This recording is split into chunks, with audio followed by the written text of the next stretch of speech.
Oh, we are live. Hey, what's up, guys? Sorry, technical difficulties. I was a little late, and then buttons were pressed. Not like nuclear buttons, but buttons were pressed, and things have occurred. So what we're going to be talking about today is a loadout for under $3,000. Now, I recently did a video, can you build a rifle for $1,000? And the premise was, no, you can't, because there's a lot of support gear that goes into that whole concept of a rifle. Now, it kind of depends on what the rifle's for. But the prevailing reason people are buying rifles, at least in 2020, was not sporting, not hunting, not competition shooting. It was for something very different. And the main reason people are still buying AR-15 style rifles in 2021 is for the same reasons. Even though the NRA and other people like to constantly push sporting and hunting and conservation and wildlife and Bambi, people are not buying AR-15s for those reasons. They're buying something for them for much more sinister reasons, much more unfortunate reasons, and hopefully enough of these can be in circulation that they will be nigh impossible to ban in the future. Which is one reason here at T.REX Arms we make it a high priority to proliferate types of equipment in such a way that they will be common use, as the legal term is, where they cannot be banned in the future, such as body armor and night vision and other things of that nature, which they have been on the chopping block on a few different places already. So we have to be vigilant and keep working on that. So for the rifle, we have a product that is coming out next week, a product of sorts. It's an interesting one. It's a little bit different. It's an idea that procurement, the CFO, and Kyle from CS had one day. They called me in. They said, what do you think of this idea? They started to present it to me in such a way that I think they weren't sure what I was going to think about it. Great idea as soon as I got the gist of it. And basically what the concept is we take all of the essential pieces of equipment that we like to put on a rifle. Sling, rifle light. We like the radiant charging handle for a variety of reasons, and a few other components. And we combine all of that into a kit. Now, here's the really fun part with this. Some of you all who work in the retail space are familiar with a term called MAP, Minimized Advertised Price. When you go and sell a product from a company, be it Surefire, a piece of food, Rain, or maybe not Rain, but a bunch of different products out there, oftentimes the product is going to have what is called MAP. It's going to have a minimum advertised price. And what this does is this helps kind of control all of the retailers you're trying to deal with, as the distributor, not underselling and getting into a price gouging war, just like a price war, right? So everyone ends up selling the product for $280 until someone gets onto Amazon and decides to sell it for $240. They buy it for $230. They literally make no money because they're really bad at numbers and overhead and admin, and they basically just undersell everyone else who's actually like running a legitimate business. So what we've done is we've taken a collection of product, we've put it together, and because this is now one big thing, right? Kind of like a CDO or something. Now this is one big thing. It's a new thing. We can put a new price on it. That is not a collective map off of all of these products. So what this is this is a bunch of grade A stuff that saves you $100. So you get a Surefire light, you get a radiant charging handle, you get the T.REX sling, you get two, well actually let's go through it, because I can't off the top of my head I can't remember what all it comes with. So Surefire, M600, so that's like $290 or whatever. A radiant charging handle, which can be a nice little upgrade from a standard, especially when you start, doing malfunction clearing, all that good stuff. Two BCM QD swivels, T.REX sling, the BCM QD rear plate, because most budget rifles out there don't come with QD rear plates, and I personally really like running the sling back here. It gives me a little bit more options. If I do run it at the stock, I can. So I get that to go with the sling. A momentary pressure pad, which is the Surefire pressure cap on the Surefire is, in my opinion, there's a lot that could, be done to improve it. So we're including the Arasaka rear cap, which is momentary only. You can also run the Surefire if you want, which is push for constant, if you so desire. M-LOK, these are all M-LOK kits, by the way. M-LOK QD sling adapter. And then it looks like I am missing a product. That's a spare. I am missing a T.REX Arms light bar, which would normally be in here. So then that gives you the ability to push the light further out on the gun, like I've done on this rifle. So you are squared away with grade A parts, grade A components, grade A sling, grade A charging handle, all that good stuff, and it saves you $100. So for those of you that like to complain about how expensive this stuff is, we're literally trying to make a way to save you all money on the good. Because, yeah, there are cheaper items out there. There's cheaper stuff. You could just run a mil-spec charging handle. Like, they work. I'm down for that. But we're giving you a way to save some money. Now, this deal is only available to people on the newsletter. And the newsletter is going out unless something crazy happens and all of our servers get fried or, you know, some Instagram style like situation. This is going out next week. So if you were on the newsletter, you're going to get a special newsletter with a button that adds it all to cart with the reduced price. And then you go and you click on that. This is while supplies last. We have a bunch of these items. But as soon as this deal is gone, it's gone until future date. We, you know, bring something to market, you know, whatever. But that's another conversation. So going to the whole like budget conversation, what's important to us is creating ways to save you guys money so that your money goes further. Whether that is, you know, nylon or rifle accessories, you know, all that good stuff. So newsletter subscribers on T.REX, you know, look out for this next week. Very dandy and it's super cool. I do have my phone here, one of my phones here. I have to open up a new, we have another thing here. Videos, it says video is private. Let me pull this up. No, we're good. We're good. Yeah, I got it now. Sweet. So, what happened to my face? Yeah, real fast. I'm not going to say this again. You guys can fill in the questions if you want in the comments. 37mm flashbang grenade detonated about 2 inches from the muzzle as it left the weapon. Concussion and whatnot occurred. It was a lot worse, but thankfully my eye was preserved thanks to having iPro, wear iPro, and I already talked about this on Instagram, so no more asking. So let's get that out of the way. Price, it is $490. So it's right under $500. Normally it would be $590 if you added everything all together. So saving you $100. So moving into the rifle build, what I have here, because I want to go through the loadout right now. I want to show you all what I can do for under $3,000. That is a nice little loadout.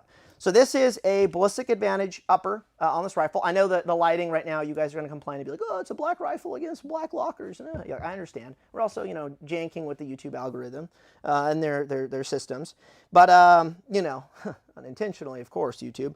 But this is a ballistic advantage upper. They're like $400 to $450, something like that. This is a 10.5 inch. They normally have an A2 birdcage. This does have a war comp closed time. I wouldn't mind if it had an A2, so we'll disregard that for now. But you have a $450 upper with a standard polymer handguard, Magpul handguard, you know, whatever it is.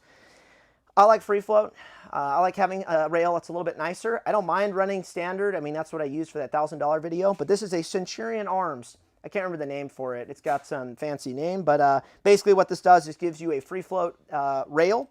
And it also extends past the FSP, which is very dandy. Gives me sling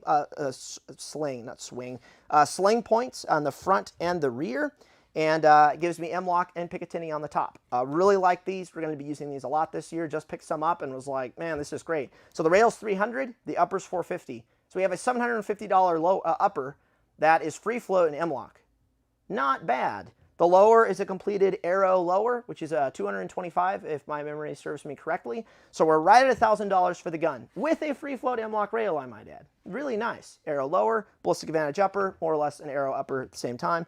And then I take my $490 upgrade kit so I can set up my sling, have a good weapon light on it. So now we're at $1,400. Yeah, it's like $1,480 or something like that. Optic. The Aimpoint Pro really ticks some of the poverty pony crowd off because it is still $440. But as far as grade A optics goes, this is a budget optic. This is cheaper than an EOTech. This is cheaper than an Aimpoint T1. This is cheaper than a T2. This is also cheaper than the new Aimpoint. It's like $800, $900. Their new one with the windage turrets and everything. We've got one coming in. I kind of want to play with one. This is $445, but it gives you Aimpoint capability, Aimpoint reliability, Aimpoint durability, Aimpoint, all that good stuff. Now, if you want to save a little bit of coin, you can go and buy a used M68 for like, I think it's around $300, depending on a salty one. So you could go get an Aimpoint used, military issue, fell off a truck, all that good stuff, for a little bit cheaper than an Aimpoint Pro new out of the box. So I've got that on here. So the whole gun all said and done right now with a good optic, a good weapon light, a good rail, ready to accept lasers and M-lock and all this great stuff, and I've got a good sling on it. We're looking at $1,800 right there. But we can't stop there. We can't stop with just the gun at $1,800. We have to, if the gun is, you know, to be used for any other purposes outside of just blinking on the range with a mag in my back pocket, I'm going to need some other stuff. So $1,800 gun for, you know, let's just say for sake of argument. I highly recommend, before getting into body armor, before getting a plate carrier, before buying an AC-1, before buying a Spiritus carrier, a Cry JPC, a Eagle, a fake airsoft piece of crap that's super highly reflective under night vision or whatever, I highly recommend you get a chest rig. Now, there's a lot of chest rig options on the market. There are not a lot of chest rigs on the market that have chasm buckles, swift clip sizing and specs. We'll get into that here in a little bit and why that's important or potentially important. But this chest rig right here from Mayflower, we've been using these for a bit now. We have an upgrade, and I will be leaking this as well in this video, because that's also coming out next week unless something horrible happens. I mean, anything's possible, right? You know, the whole shop could burn down and then all of my leaks are in vain. So anything's possible. But we created a little something for this chest rig, and for chest rigs in general, that just makes them, in our opinion, and in my opinion, having used chest rigs for like 5 or 6 years, makes them quite a bit more usable, quite a bit more stable, and also a little easier to use on plate carriers and stuff like that. So the chest rig, for $220, you can also buy these used on eBay a little bit cheaper. If you go there, it's like $180 or so. I now have a chest rig that gives me the capability of carrying 4 rifle magazines, 4 Stanag magazines, to complement my rifle over here. So I'm right at $2,000. Gun and a good chest rig. I can hold 4 magazines, I can hold water, I can hold a medical kit, I can hold flashlight, multi-tool, balaclava, maps, batteries. I have an admin pocket here for even more maps, bigger maps. I've got all sorts of stuff built into this chest rigs. And I'm a big fan of standalone chest rigs. I've ridden the train of modular and, you know, flaps and pouches and things you put together. And I'm kind of done with that. Like, I like having, you know, one setup like this that I know is always going to be the same. It can be sewn tighter together. I'm not relying on a bunch of Velcro and zippers and stuff that's holding it all together. It's hard sewn together. Triple stitching, bar tack, and all that good stuff as far as durability goes. If I need to have a smaller rig, then I will just have another dedicated smaller rig. You know, a ready rig to go in a backpack. A big chest rig with tons of GP pouches for other stuff. We're going out into the woods tonight to film some stuff. I'm just going to be running this and then my pack on the back. That's all I'm going to be using. So versus trying to have one rig you can like customize and like build out and get all weird with, I'm just leaning towards, and maybe this is my FUD side coming out, just one and done standalone rigs. And in the future we might see some T.REX Arms action as far as some of the standalone goes. So the chest rig, $220. All the medical that goes with it, another $150 or so. The magazines, the ammunition, that's another, like, I don't know, $100 or so. All the support equipment, multi-tool, flashlight, you know, other little crap.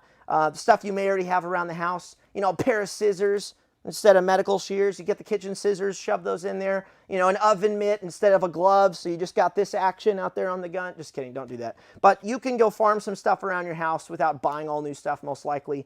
So we're looking at $500 for this whole rig right here, all kitted out with everything it's got going on. Communications can add a whole nother level of money, and then you can obviously upgrade super fancy flashlight, you know, super fancy multi-tool, one of a kind, you know, Northwest Blade Works knife that's like $1,000. Like, yeah, you can make this really expensive, but let's just say $500 for this. We're done. Armor. Very cheap to get into, having good plates. So this is our AC-1 carrier, which you all are probably fairly familiar with. It's had a long history of maliciousness, cunning, wit, backstabs, lawsuits, the border, Mexico, sicarios. It's had a pretty fun history the past year. Some of you all know what I'm talking about. But this is basically a minimalist slick plate carrier. It's not trying to be a carrier. I do not recommend you try to build this carrier out to hold, you know, 20 rifle magazines, breaching charges, 2 radios, all your water, a 3-day mission pack. No, the carrier is not for that. This is a minimalist plate carrier that you can wear in a concealed fashion. You can also build it out with a little bit of kit, a little bit of gear. This chest rig on this plate carrier is about as much as I will go. If I wanted to have even more gear, I would go to a Cry AVS or CPC, something like that that's load bearing, has all the structured stuff built into it, all that good stuff. But this carrier, the way it sits right now, it's $190. I do have a flag patch, disregard that. Another one on the back.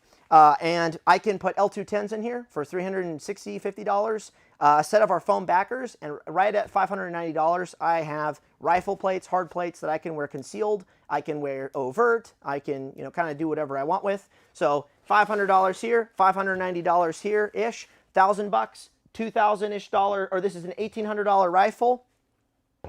This is my loadout. You're not going to be able to see it very well.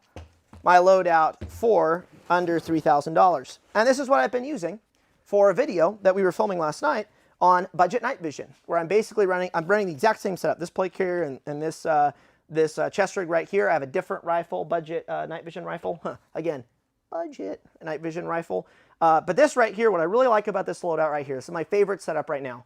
I've got all the micro rigs on the market. I've got all sorts of other chest rigs, but this right here is my favorite. And the reason why is I have a lot of options going on here. I can wear the chest rig on its own.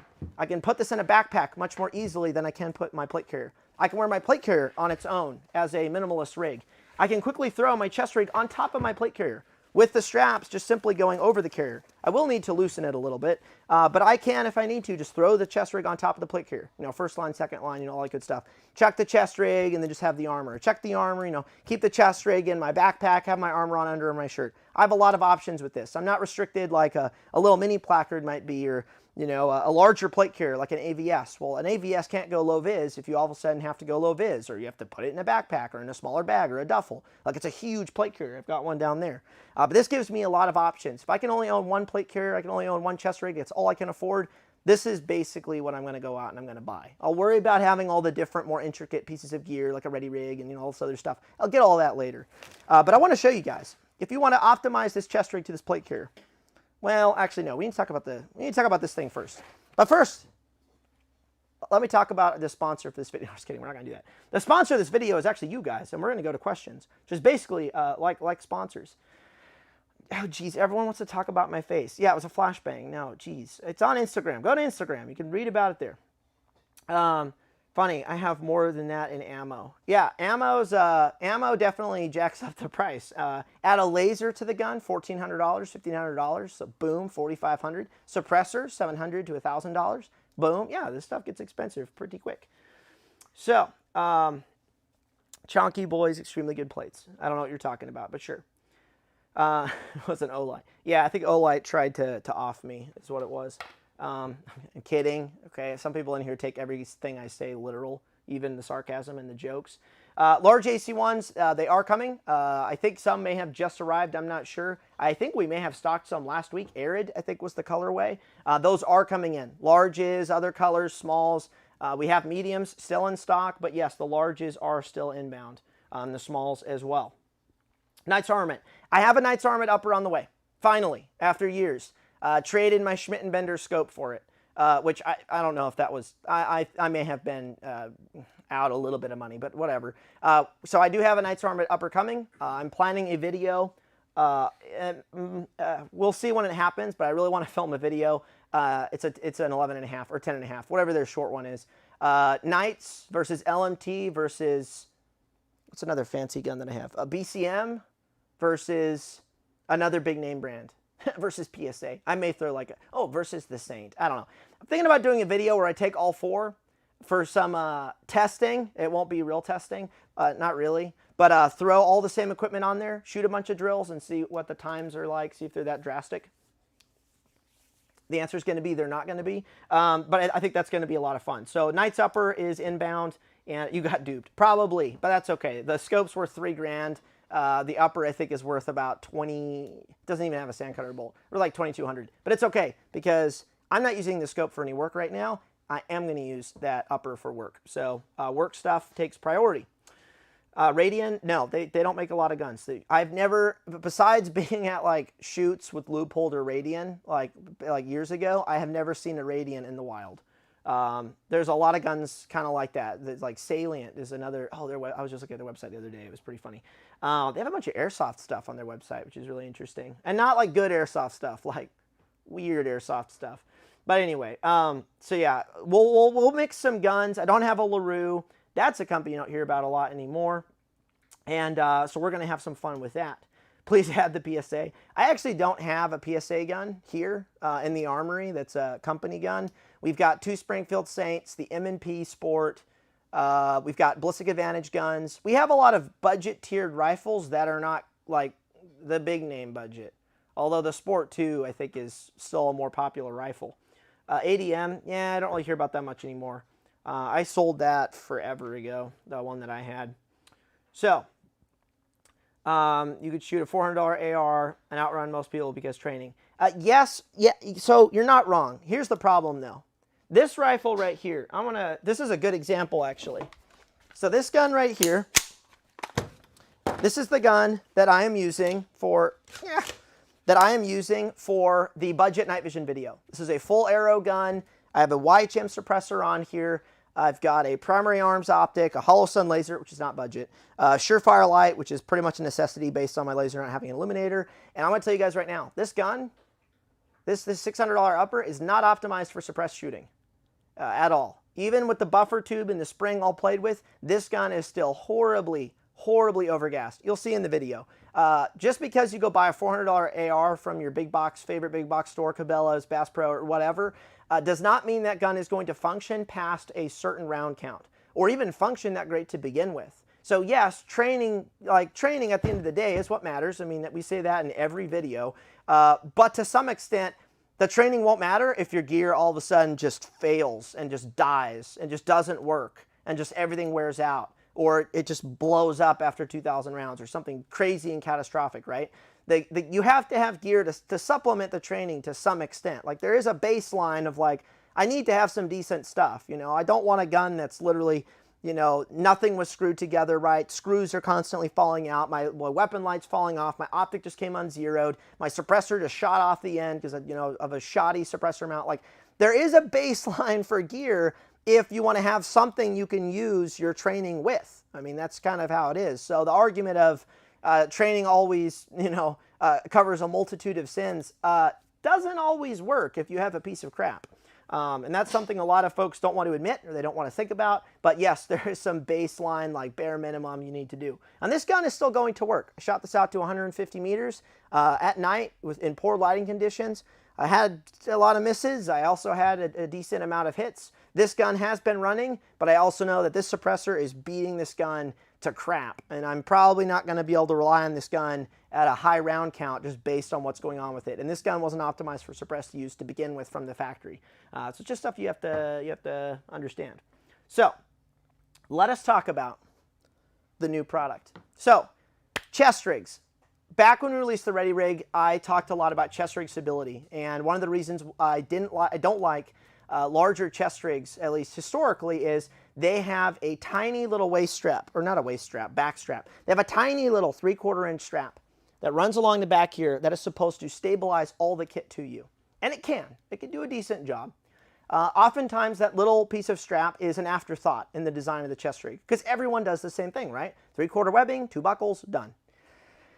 And the problem with it is you don't have any stretch for breathability. The strap is usually hard to adjust. So if I put on my chest rig over a winter jacket, or I put on my chest rig over a plate carrier, or I put on my chest rig on a t-shirt, I now have to like take the whole thing off and pull a bunch of webbing and move things through tri-glides and like a bunch of crap and actually get it to fit. So after the Ready Rig came out, I kind of looked at larger chest rigs and I was like, I wonder if we can fabricate some sort of aftermarket modification to make chest rigs a little bit more comfortable.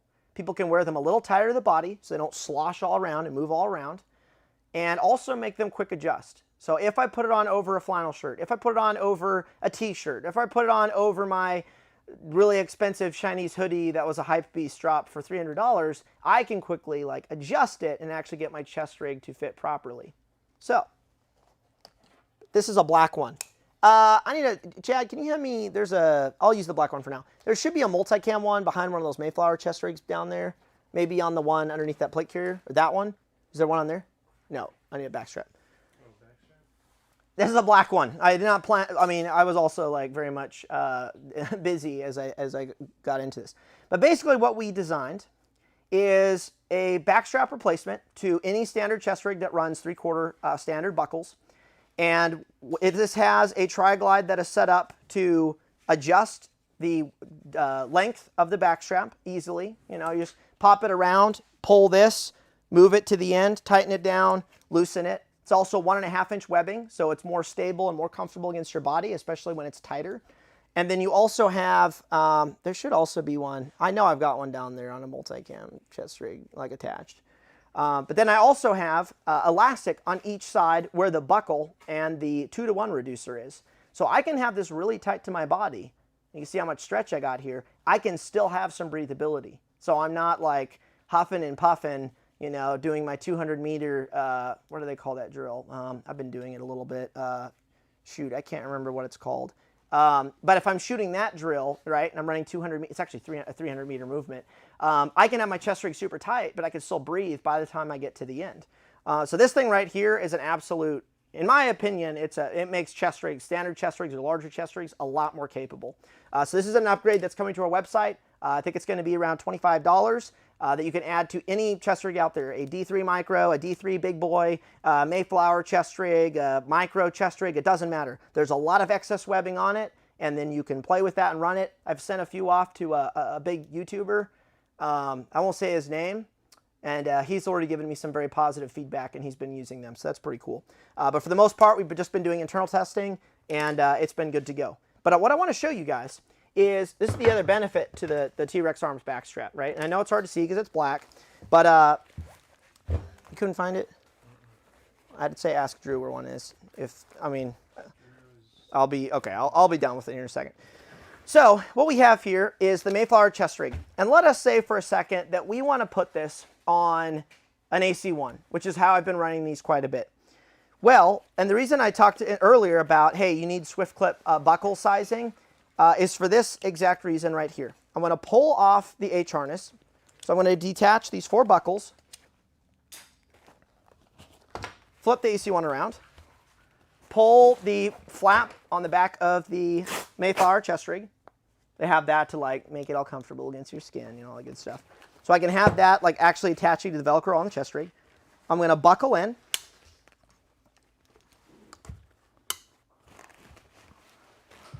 And now this is being suspended off of these 2 buckles on the AC1 and that little bit of Velcro on the front. Now the downside to this is my side, my wings, you know, my big pouches here, these are going to flop all over the place. So I'm going to have to retain these to my body somehow. So what I like to do is take the T.REX backstrap, and this only works, or I would say optimally. It works on a plate carrier that has a closable rear flap.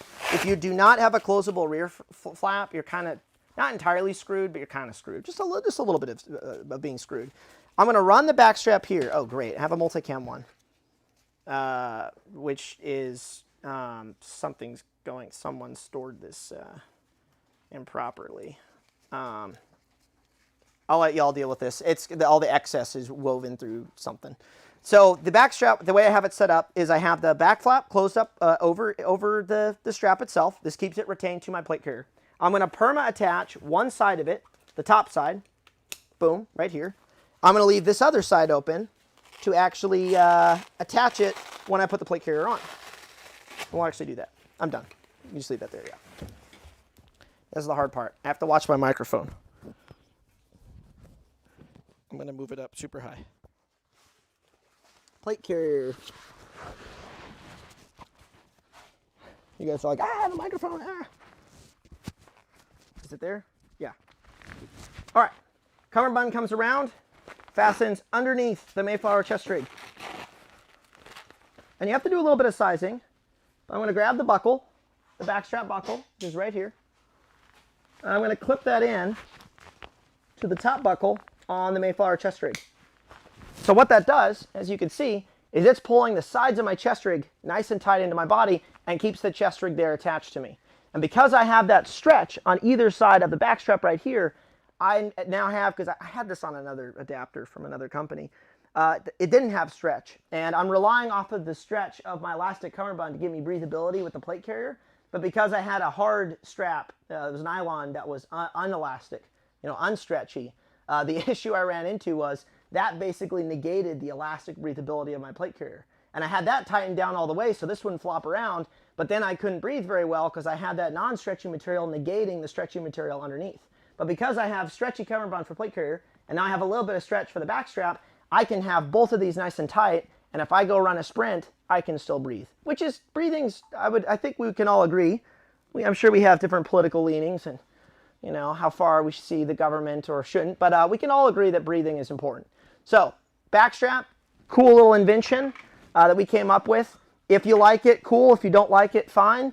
They're very inexpensive. As you can see, they come with a lot of excess material. So depending on how large you might be, or depending on what you're doing, you'll be good to go. This is dropping hopefully next week. Like I said, anything's possible, could prevent us from being able to do that. But it should be next week, 25 bucks, and you can add it to any existing chest rig, and you're good to go. Or use it on a plate carrier like this. Questions? Pull the phone up. Breathing is a left wing plot. You're not wrong. Breathing is pretty boring. This is not.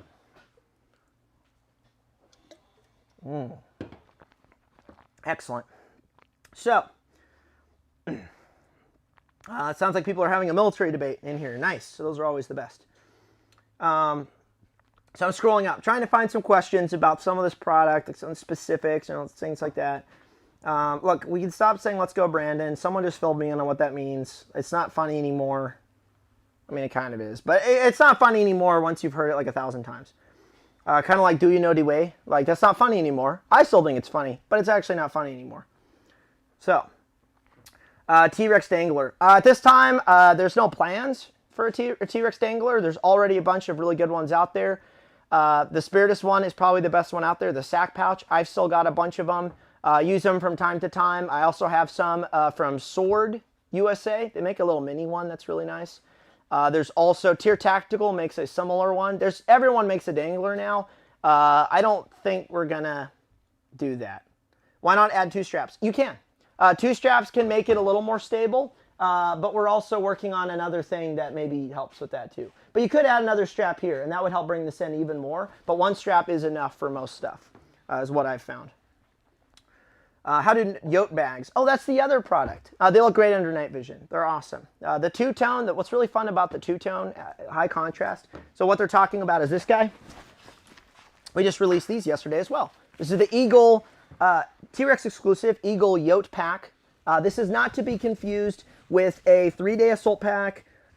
This is not a sustainment pack. This is simply, I guess, a capability pack. What this does is this gives you the ability to have a helmet and not sponsored, and night vision, and other accessories, other gear. I have rifle mags in here and all sorts of other stuff. And I can wear this on the back of a plate carrier, either with the molly, if I want to be all like old school and traditional, or I can simply wear these straps over top of my carrier and then run the chest, what do they call this, chest piece? Chest piece in the front to keep the pack from coming off. So I can run around and do all my rubbish and do my thing. The interesting thing with these, though, this is what is really fun. This is high contrast in the visible light spectrum, right? We've got black loop, we've got green material. It looks sick, right? Well, under night vision, black loop is practically invisible. And this gray material, which is also IR reducing, is also sort of invisible. It's in the pale spectrum. It's not high contrast black. It's not super light and pale and reflective. It's in the middle. So even the two-tone look of this bag is still neutral under night vision, which is pretty rad. But that was a concern that I had of like two-tone. Even here, this high contrast black shape right here under night vision blends with the Ranger green. Loop material is pretty good under night vision. There are a few materials out there, Hypalon, Hank material, which is pretty bad, especially the Ranger green and the black. I think the Coyote is okay. So it is interesting to look at different materials under night vision and see like what's good and what's not. On our slings, the black binding along the edge is pretty high contrast under night vision. So if you're super concerned about night vision, get the full multicam sling. It's a multicam binding down the sides, multicam through the center, and it's super IR reducing, and it's good to go. It's multicam material. I mean, that's what it's made for. So Eagle Pack, this is another reason why. Slick plate carrier, boom, nothing on my back. If I want to run more stuffs,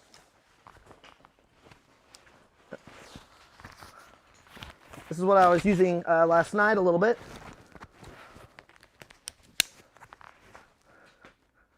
So now I have all my stuff. So I have my, how much was it? $500. And this was plate carriers, 500 or under 600, 590. And then this is 220. So that's 1,300 for a bunch of different options. What's going on here? It's not bad. It's not bad. All American made, you know. Which I know people were like, oh, shoot, a bag is $200. I'm like, yeah, it's American made, a tactical bag. Like you're not gonna find them for a whole lot cheaper. So plate carrier comes off relatively easily. Watch my microphone.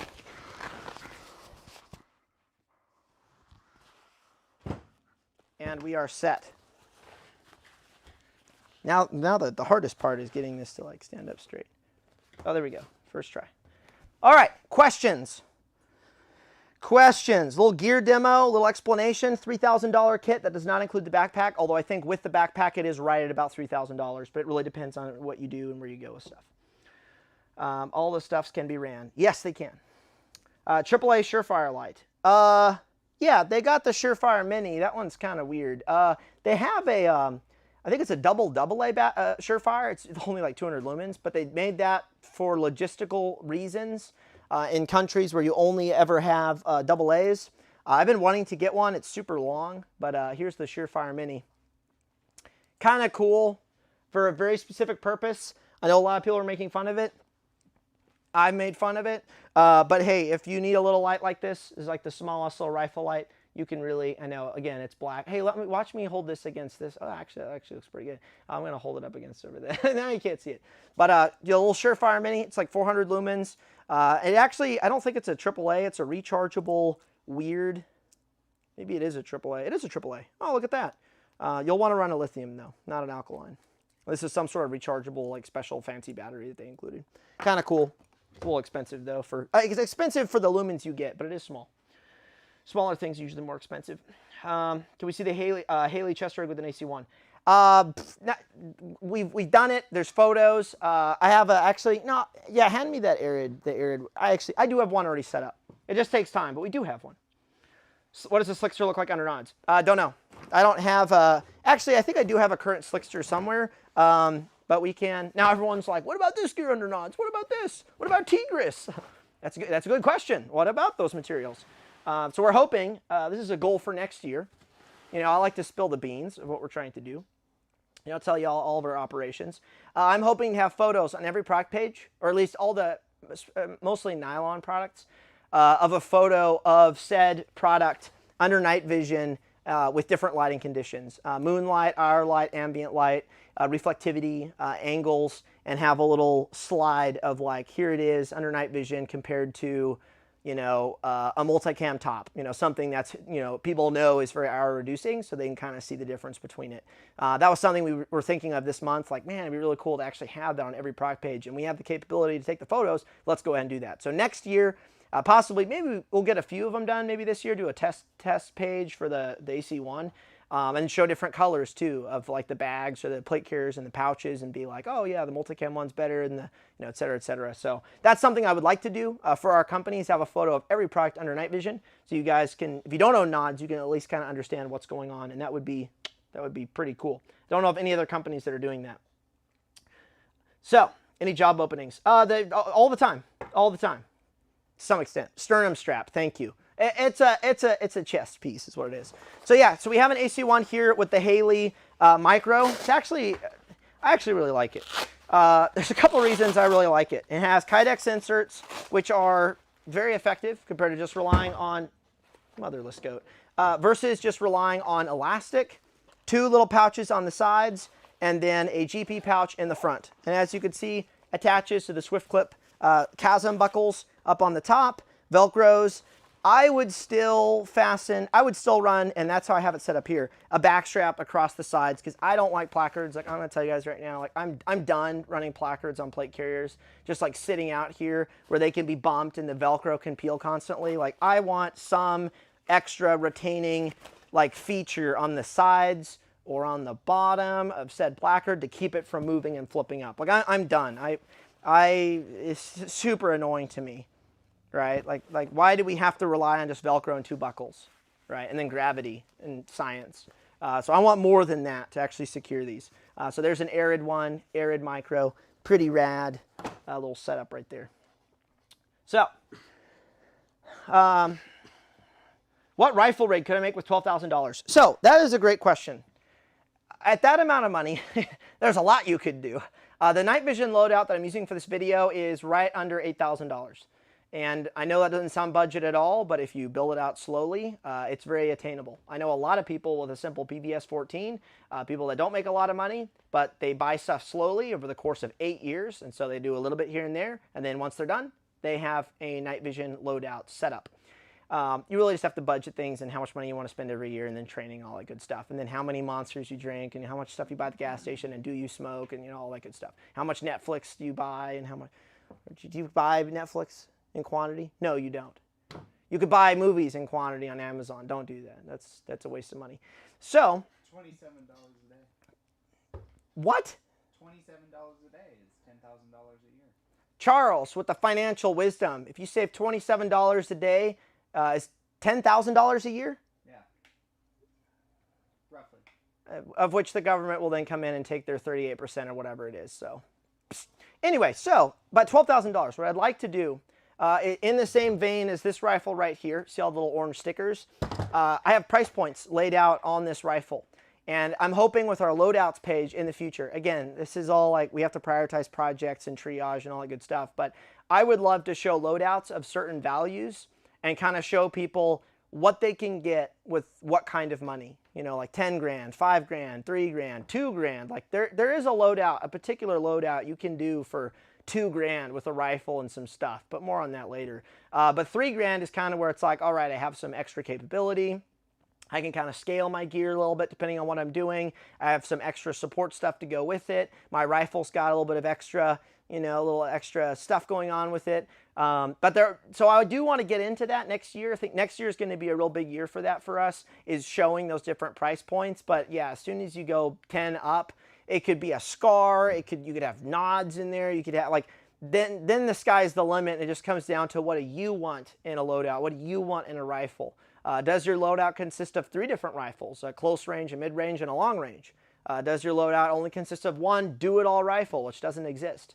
Does it consist of a submachine gun and then a mid-range rifle? Or does it consist of 3 Glocks that all have gold barrels and full auto triggers from a certain company? What is your loadout actually going to consist of?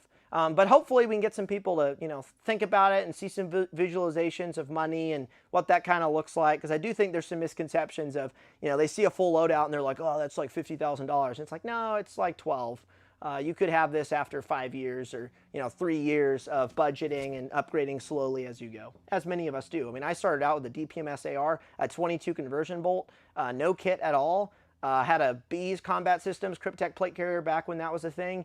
That was my first plate carrier. It was like $160. And then I saved up. I got a Team Wendy bump. That was my first helmet. It was a Team Wendy bump. I didn't do some other like jank thing. I went straight to a nice helmet because I knew if I want to put my night vision on something, I'm going to have a nice helmet. That was years ago, right? Like I didn't get all this overnight. It was 8 years of work. So what is a real good laser and flashlight you recommend for an M4? Well, it kind of depends on what you're trying to do. I'd say don't dabble with lasers until you need an IR laser, an infrared laser for night vision. Until then, Surefire flashlight, Cloud Defensive, Mod Light, Arasaka, any of those like Streamlight, any of those lights are going to be awesome on your rifle. You're good to go. And then laser, worry about that once you have night vision. Otherwise, just don't worry about it. Don't worry about it. Don't worry about vis lasers. Chest rig or plate carrier. I honestly, if you can, like I said earlier, you may not have been here, but I recommend chest rig first. But it really comes down to what your purposes are. Because I can get a chest rig and have some capability for $240, 220 bucks, even cheaper. I was looking on ATS's website yesterday. Their stuff's pretty cheap. It also isn't like the most high speed, but they've got some chest rigs on there for like 140 bucks. Like 2 pouches, 4 mag pouches, done. For $140. Like technically, you buy that, you go get your M&P Sport, you've got, some capability right there, right? For not a lot of money. Plate carriers, that's going to, minimum, I would do something like this with L210s, Hesco L210s. I'm looking at about $600. And I know this is where people chime in and go, oh, well, I bought so-and-so from this, Chinese company with this steel armor that's going to frag me in the throat the first time I get shot. And my chest rig is, highly reflective under night vision and sucks and isn't designed well. And I paid $300 for it. Yes, you can do that. But again, going back to what is the bare minimum for your equipment? Like equipment's only so good as long as it works. You still need training to make it work, but there is such thing as a bare minimum. Now it's hard to define that sometimes, but there is some logic you can apply to some of these things where it's just like, oh yeah, that makes sense. So, moving on. Bolt guns. That's a whole other subject I don't get into. But I think for most people, they're not as practical as they once were. I think most citizens, I mean, let's take 2020 for an example. You should be making case studies of all the cities that had peaceful activity. And you should see what kind of engagement distances there were, what was the threat like, what were the target identification concerns, what time were these things happening? Was it low light? Was it, lots of ambient light? Was it artificial light? Did city power go out? What distance were people clashing? We're talking 5 feet. A bolt gun, not great. Now, you could say, oh, well, I'm going to provide Overwatch and be on a roof. Okay, well, historically, based on 2020, what kind of sizes of crowds were there? How many threats or potential threats were there? Are we talking 2 people doing something? Or are we talking 30, or 40? A bolt gun, I'm sure some super champion PRS shooters will, say, oh no, you can shoot a bolt gun really fast. Still not as fast as a gas gun. If you're shooting a gas gun inside of 200 meters urban setting, I don't see a lot of reason. And I have this conversation with a lot of LE guys, like, why do you still have bolt guns? What are they for? Why not just run a gas gun? What about this? And they have different threats that they have to deal with. And a lot of them still run bolt guns. But for the concerned citizen, who doesn't have a whole lot of time to go out there and train on a bolt gun and shoot 338 Lapua or something expensive, I would recommend you stick to a gas gun. You have the ability to shoot as fast as you can pull the trigger for various reasons. So just look at past stuff that has happened, especially here in our country or even foreign, and see if where a bolt gun or a 6.5 Creedmoor or a DMR or fill in the blank, where that would fit into that particular scenario. Because it's possible it doesn't for what you're trying to do and where you live. Hope that makes sense. It depends, yes. But you can also do a little bit of research and figure some stuff out. So, depends on your mission. Exactly. I don't own a bolt gun. I don't own a single bolt gun. Not right now. I would like to get into some of that next year. I also said that this last year, and then things happened, so I don't know. But I'd like to get a bolt gun to play with, but I'm running gas guns. I've got 2 RSASs I'm very happy with. I've got a SCAR and some other crap, and I want to get a 6.5 at some point that's a gas gun. Like, gas guns for now. I would like to get a bolt gun at some point, but it is something you need to think about. EOTech Voodoo 1-6, a solid choice. Honestly, you can get them a little cheaper than the 1-8. The 1-8 is a superior optic. I like the 1-8 a lot. We'll get into PRS. I shoot 1 to 2 matches a year, so the answer is probably not. It looks fun, but I would want to train on long range and precision for probably a year before even trying to go out and do that. But we'll see. I don't know. LBT, they make some really good stuff. I'll tell you all this. There are a handful of companies out there whose primary customer is the government. Their primary customer is the military. And I'm going to tell you all, not a dirty little secret, but how the purchasing works in the government. If you are selling to the government, it is illegal to sell to civilians at a lower rate, or law enforcement. The sale price that you quote the government is the price you have to quote to everyone. So if the FBI comes to T.REX Arms and goes, we want AC-1s, I can't be like, you're the FBI, you got a lot of money. $400 an AC-1. That would be illegal because I'm selling them for $190 to civilians. So what a lot of companies out there do, who deal directly to the government, they just set their prices high from the beginning. So you're paying for a $500 plate carrier, you're paying $500. When in reality, on the commercial market, it's really only worth about $250. But they're selling it at $500, and they're selling it to civilians at $500 because that's what they sell to the government for. And there's a handful of these companies out there. You'll go to their website, you'll look at their products. There's a company. I'll say who it is. You can go to their website. SNS Precision. They have a double pistol mag pouch that's $130. It's $130 for one double pistol pouch. The going rate for a double pistol pouch on the commercial market, civilian, law enforcement, whatever, it's like $30 for a double. It was $100. I read through the description. I was like, surely they've got some like fancy material, or it has like a bullet reloading factory inside of it, or it weighs nothing, or it's waterproof, or it makes you fly, or something, a rain dispenser. Like, surely it's got something in here that makes it better for $130. Nothing. It's just like waterproof material, and it has bungees for mags. That's it. But they could sell it to the government for that. And it means I have to spend that much when I go there to buy it as well. So there's a lot of these companies who they focus on the government so much, they just set their prices up here. And if you're willing to pay for it, you're willing to pay for it.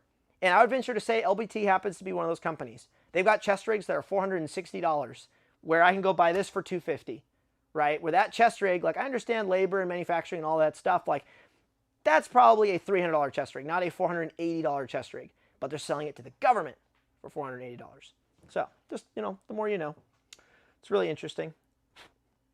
So, makes you fly, yeah. Capitalism, exploitation. I mean, yes and no. I mean, they're more than free to set whatever price on product they want. I mean, I'm not going there and buying it. You know, I looked at LBT's site. I wanted their chest rig for a Tarkov video, and I saw how much it cost, and I was like, ooh, like that's a lot of money for that. I'll worry about that later. I'll try to get one used. I'm not going to buy that. So like that's on LBT. If they want to sell it for $460, $480, that's on them. They can decide to do that. I could have put whatever price point I want on that plate carrier. I could have said $500. Most of you wouldn't have bought it because it's not worth that. It's not worth $500. So yeah, it's capitalism, and it can go both ways. You know, over under, overcooked to undercooked, straight to jail. So the SNS Precision pistol pouch though, like really cracked me up that night that I saw it. Just a few days ago. So when you see companies, there's a handful of companies that do this. You'll see big difference in price, and that's their primary customer. Commercial, government. Commercial, government. Will you make Glock placards? Oh, like a submachine gun placard? There's one. Okay, if you absolutely need one, there's already a company that makes one. Whiskey Tango 24. Wait, Whiskey 24. WTFidea.com, I think is the website. They have a bunch of little turnover style. It's just, they're like shingles, right? Only our shingle has side wings. They have one that holds 6 MP5 magazines or submachine gun mags. I bought one of those. It works. I've got one of those on my AC1 for the MP5 SD. I can run 6 MP5 mags, 6 times 30. Do the math. I was homeschooled, so don't know. But you're good to go.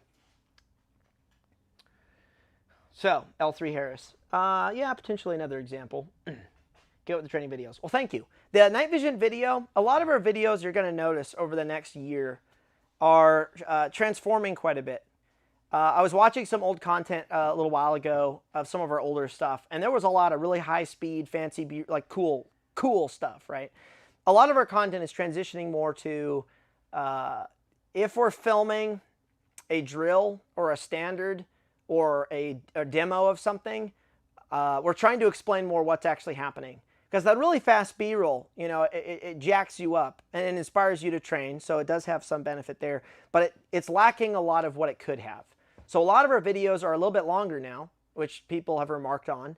Like this night vision video is probably going to be about half an hour, because I talk through white light standards, night vision standards, a demo under a PVS-14, identifying different colors, and spectrums of light at distance, shooting at distance. I mean, there's a lot of data and like info in there that's not just strictly high speed, like blazing and running and gunning. Like that era is, I don't want to say it's over, but it's improving. So it might mean our videos don't get as many views. I understand that. We may not get as many hundreds of thousands of views of like, oh, look at this fast, high-speed shooting and stuff, but this content is more beneficial. And that's something we have to balance. Like, hey, do we want to create a video that's, you know, super clickbaity, that gets 1 million views, which potentially gets a lot more people into guns? Or do we just want to create a video with a lot of meat in it and vegetables in it, but is really only going to be viewed by, you know, 400,000 people, or like 400,000 views, which is like 280,000 people. So that's the constant like balance and struggle, right? But I'm just constantly like, no, I just want to talk about the info and the stuff, and I want to show demos, and I want to show drills, and I want to explain them. It's not super cool, it's not super fun, but it's what people need. So you've probably seen it already. Our content's changed a little bit the past year or two compared to 2018, 2019, all the high-speed stuff, and it's just how it is. We'll still do cool stuff, don't worry. We did some cool stuff last night, but not the priority's different. Let's put it that way. Longer format. I don't like longer format. It's just hard to do longer format when you're trying to cover like all this stuff. I mean, this is an hour, right, for a live stream. Mix of both is healthy. I agree. We mixed way more of the high-speed, cool stuff back in the day. It was like 2/3 that, 1/3 beneficial. We're trying to go more 2/3 beneficial, 1/3 fast is about what we're trying to do right now. Kind of flip-flop it. So that's what we're trying to do. Mantis Systems. Yes, Mantis sent me. They were very kind. They sent me, I don't have one right here. I should show that on another stream at some point. The Mantis Blackbeard laser training system. It's probably the best rifle dry fire laser system that I have played with. I've played with the CERT, I've played with a couple others. This one drops right into where the bolt normally goes, and the magazine acts as the battery for the system. You can reset the trigger, any aftermarket or mil-spec trigger, at least the ones that I tested, Geisley and mil-spec and ALG and all that good stuff. And every time you press the trigger, excuse me, you will get a flash of a red or green laser, or IR. They have an IR option, which is interesting. You will see a flash of laser on the wall, but it's not constant, and that's great. You literally only get a flash of it to see where your hit is. So then you can dismount the gun. You can, have your little piece of tape at 10 yards, come up, check your height over bore, press the trigger, and you can see where you hit for a split second. It's not necessarily really good for rapid fire because you don't have recoil with the weapon, but you can see height over bore demonstration or shooting on the move, or even hip firing, seeing like what can I get away with from down here if I'm shooting from here. It's a pretty cool little system, and it comes in at like $220. When I played with it, I had people around here guess. I was like, how much do you think this thing costs? And they were like $350, $400, and I thought it'd be like $350. When I looked it up, $220. It's like $220 to $260 based on the type of laser, and that's the Blackbeard system. Our lights are all going off. That's their way of telling me it's time to go. Just kidding. So, yeah, I walked into a pole. Yeah, under nods. Yeah, I had my PVS 14 on, and that whole thing just went. No. So anyway, we'll be running around in the woods with PVS 14s tonight, though. Used night vision worth the purchase? Yes, it is worth the purchase, provided you get good pictures through the tubes, you do your due diligence, you look through them, all that good stuff. Before I go, I want to remind you guys, some of y'all weren't here at the beginning. Next week, we talked about this at the beginning of the video. Next week, we're releasing a way of saving money if you are trying to upgrade and build out a rifle. We've been listening to the pleas and the complaints of people who are on a budget, who want to have grade A equipment on their gun, but they can't because it's too expensive. So they go out and they buy like other items from other companies, that maybe potentially blow up and whatnot. And we had a conversation recently, and we said, hey, well, let's figure out a way to bundle all the nice products that we recommend to people that we all use, that we really like, and create a way to save people money based on some of the map, minimize advertised pricing and all that stuff, and then our own price breaks that we get and whatnot. So what we've come up with, and this is launching next week, get on the newsletter, this is only going to newsletter people, is a rifle upgrade kit for $490 that gives you a Surefire, a Radiant, a sling, 2 QD swivels, a rear QD thing for your budget rifle that doesn't include one because most of them don't, a rail section, a light bar, just a bunch of stuff, and saves you $100 if you were to go out and buy all this on its own. So while supplies last, that's popping out next week through the newsletter. So you have to be signed up. You can sign up on our website, like directly, like on the front page of the website, put in your email, and watch for that Tuesday or I think Wednesday, something like that. But hopefully this is something we can also provide long-term for people. So if you go and buy an M&P Sport with a M-Lock handguard or some other budget gun like the Springfield Saint, you can just be like, buy that gun for $700, go buy the upgrade kit, you're done, you're set. You've got all the good stuff. You don't have to worry about like, oh, what sling do I get? Oh, what QD swivel? Like, oh, because it gets confusing, right? We're bundling it all together to make it a little bit easier and save you guys some money. So with all that said, guys, I hope this was interesting. Glad I was able to answer a few of your questions.